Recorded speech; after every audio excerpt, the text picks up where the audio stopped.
Muchas gracias, Presidenta. Quisiera la generosidad de unos minutos más en caso de que me pase del tiempo establecido, porque voy a abordar 4 reservas que tienen un eje común, que es la constitución del órgano técnico al interior de la Auditoría Superior de la Federación para poder establecer criterios objetivos que permitan presentar propuestas de remuneración para todos los sujetos de derecho público, es decir, para el conjunto de entes públicos que son objeto de análisis por parte de la legislatura, de la Cámara de Diputados, cuando se aborda el presupuesto de egresos de la Federación. En ese sentido, reitero la necesidad de considerar que sea la Auditoría Superior de la Federación el órgano donde se establezca esta unidad técnica que permita, al igual que el proceso de análisis de la cuenta pública, contar con los elementos necesarios para tomar buenas y, sobre todo, objetivas determinaciones. Como aquí se ha señalado, no podemos estar al libre arbitrio de una persona para poder afectar la vida de millones de personas y de familias que están vinculados a la administración pública en su conjunto. Las decisiones que aquí se van a tomar no solo atañen a la esfera federal, sino también a los estados y a los municipios. Hablamos de los 3 órganos de gobierno, hablamos también de los 3 poderes de la Unión, hablamos de los órganos constitucionales autónomos con la salvedad, y vale reiterarlo, del Poder Judicial, amparado todavía en el artículo 94 constitucional, y del propio ordenamiento, la ley del Banco de México para este órgano constitucional autónomo. De resto, todos quedan sujetos a esta norma. Coyunturalmente se ha dado la bienvenida a la reducción del salario presidencial. Así fue. ¿Por qué 108,000 pesos continúa en el misterio? Tal vez porque era la mitad de la remuneración establecida para el Ejecutivo Federal en el presupuesto 2018. Un poco menos, por cierto. Tal vez porque es una cifra mágica, cabalística, porque finalmente es 9, que como ustedes saben es el último número, que es igual a 0. Y dado que la Cuarta Transformación tiene la obsesión con considerarse el principio de una era, tal vez por eso es 108. Pero el hecho es que al no haber parámetros objetivos, estamos sujetos a cualquier arbitrariedad. Y el órgano técnico que está contenido en estas propuestas justamente es el que trata de evitarlos. Y otra cuestión fundamental de comprender en este proceso que tiene que ver con las remuneraciones de las y los servidores públicos. En una gran canasta hemos puesto a todas aquellas personas que trabajan en el servicio público, sin distinguir que hay 2 grandes grupos. El primero de ellos somos quienes por elección popular estamos desempeñando un cargo que tiene un periodo de inicio y de conclusión sujeto a las leyes, desde luego a la Constitución y a las leyes electorales que nos hicieron posible estar o formar parte del Poder Legislativo o la Presidencia de la República, gobernaturas de los estados, ayuntamientos. Tenemos un periodo establecido, compañeras y compañeros. Cuando el 31 de agosto de 2021 se agote la 64 legislatura, nos iremos a la casa. Algunos tal vez encuentren trabajo en la administración pública, otros más regresarán al sector privado, a la academia o a donde pueda su buena fortuna o mala dirigirlos. No es el caso de los servidores públicos de la administración. Quienes ingresan a la administración pública llegan con la expectativa de hacer una carrera en la administración pública. son generalmente personas jóvenes, mujeres y hombres, que cada vez en una profesionalización del servicio civil de carrera tendían a pensar en un horizonte de mediano y largo plazo. Hacen del servicio público su profesión de vida. Por eso se necesita que esas personas tengan certidumbre de sus emolumentos y cómo son fijados.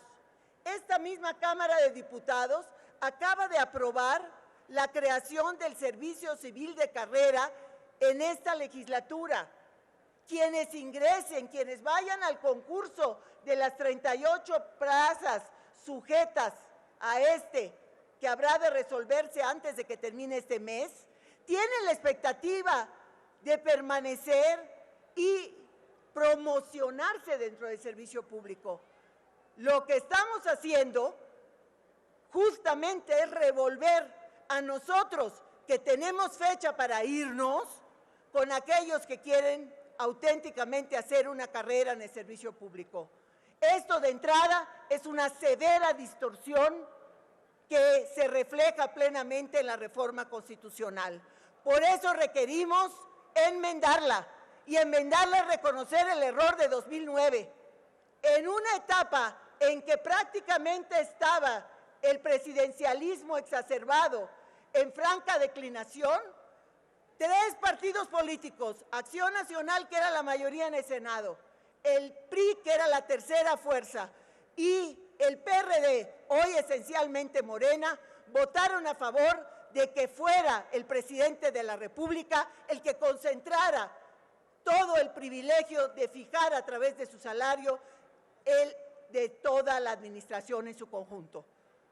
Como presenté 4 propuestas de modificación, es decir, reservas, estoy empleando estos minutos más para buscar, tal vez ahorita en el presente sin éxito, pero quizá en el futuro con él, que haya una consideración de lo que estamos aprobando, de que esto, lejos de ayudar a millones de servidoras y servidores públicos y al propio servicio público que le damos a la sociedad, lo vamos a empobrecer en forma significativa, que no vamos a tener capacidad de retener a esos jóvenes que quieren, con toda razón y justificación, hacer del servicio público su profesión de vida, que no vamos a propiciar lo que una y otra vez aquí se ha señalado, de anteponer el servicio público al patrimonio personal, que en buen lenguaje castizo significa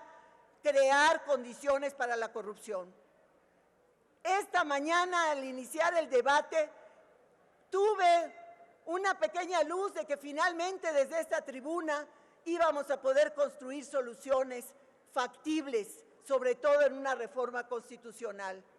La luz se apagó muy pronto.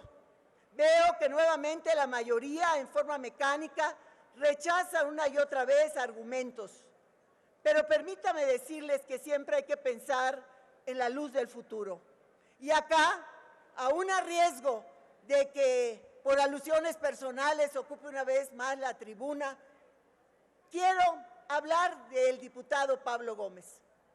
Él en 2009, en noviembre de 2006, presentó la reforma constitucional al artículo 127. Esa reforma constitucional, en un marco en que el PRD, entonces su partido era la tercera fuerza, fue simplemente y llanamente ignorada. Las cosas cambiaron en 2009, cuando la Cámara de Diputados tuvo una mayor presencia de las entonces oposiciones, en concreto del PRI. Más aún, todavía en ese contexto, logró sacar adelante el Senado de la República la reforma constitucional que vino a la Cámara de Diputados y fue aprobada.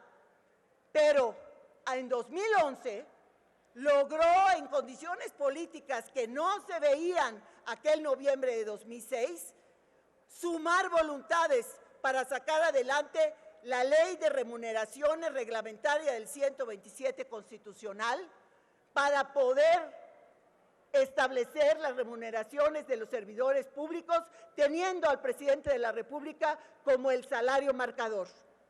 Pasaron muchos años hasta septiembre de 2018. Y entonces de la hibernación legislativa salió esta disposición y fue aprobada con la historia que ya conoce esta legislatura. Pablo Gómez Álvarez es mi inspiración. Sé que en un futuro, como en noviembre de 2006, lo que aquí señalo en esta tribuna y han señalado mis compañeras de partido, será factible en una Cámara de Diputados en la que vuelva a reinar la pluralidad, la razón, los argumentos y sobre todo la atención al futuro de México. Muchas gracias.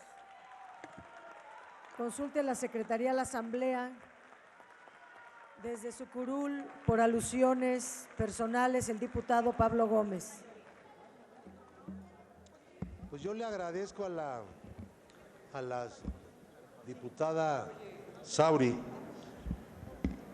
que me recuerde o que siga yo en sus recuerdos en relación con una lucha en la que hemos enfrentado toda clase de resistencias, de maniobras. Cuando fue aprobado el decreto de reforma del 127 fue congelado en la Cámara. Ahí se había acordado tocar el tema entre todos los partidos. El problema fue la Cámara, esa pluralista, porque no teníamos mayoría y los que sí la hacían no querían. Por fin quisieron, después de un escándalo que hizo el IFE para subirse sus salarios como si fueran ministros, hubo un gran escándalo nacional y la Cámara se vio precisada a aprobar esta reforma del 127 constitucional. De la ley reglamentaria, ya ni hablemos, Dulce, porque tu partido la congeló en la Cámara. Llegó del Senado y de aquí no salió hasta que llegó la Cuarta Transformación. Ahí sí salió. Y vamos a seguir en esta misma lucha, que no ha acabado aquí. Continuaremos porque tenemos razón y el pueblo nos apoya porque está harto de los sueldos altos, de los sueldos millonarios. No queremos más y reformaremos otra vez la ley para poner topes. Gracias. Gracias. Consulte la Secretaría de la Asamblea en votación económica si se admite a discusión las propuestas de modificación presentadas por la diputada Dulce María Sauri. En votación económica se pregunta a la Asamblea si se admiten a discusión las propuestas de modificación presentadas por la diputada Sauri. Quienes estén a favor, sírvanse manifestarlo, por favor. Gracias. Quienes estén en contra, sírvanse manifestarlo. Presidenta, mayoría por la negativa. Se desechan, se reservan para su votación nominal en términos del dictamen. Tiene la palabra el